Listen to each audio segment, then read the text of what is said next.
tulin Palasi rappasid ja jääd kontrollima, jääolud on väga head siin.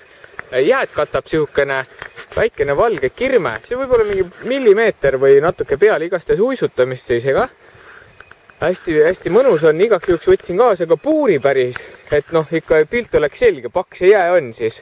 Ja mõõtsin ära, jää on 12 sentimeetrit siin ja sõidame natuke ringi ka, et kuidas see üldpilt siis on. Päris mõnus on igastahes juba siin salaja ennem tegin mõned tiirud ära.